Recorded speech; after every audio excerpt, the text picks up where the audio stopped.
If you're an Apple fan, have you ever noticed that the iPhone, Apple Watch and Mac all have calculator apps, but the iPad doesn't, and this has left many people wondering why, and that's exactly what I'll explain now.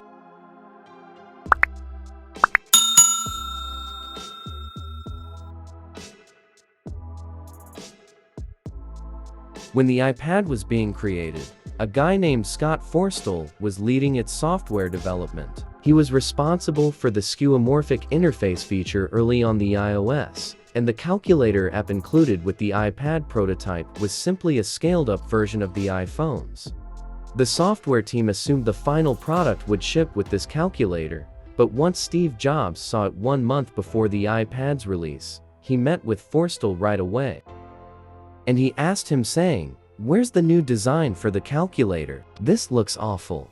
Forstall replied, "What new design? This is what we are shipping with." Jobs said, "No, pull it. We can't ship with that."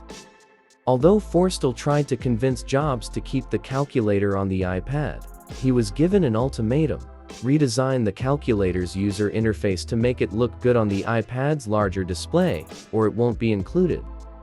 With the iPad's release just weeks away, Forstall knew his team wouldn't be able to create a new app from scratch, so the original iPad shipped without a calculator, forcing users to download third-party solutions from the App Store, most of which had ads, and provides a worse experience than the latter. Apple isn't concerned to make a calculator for the iPad, since they've had over a decade to make it happen. But we've seen Apple suffer from this sort of analysis paralysis before. They didn't allow copy and paste in iOS until years after Android, since they wanted to make sure it was truly great. They also didn't include an app library until iOS 14, something Android already had for a decade. Well, it's easy to become frustrated by these quirks in Apple's philosophy.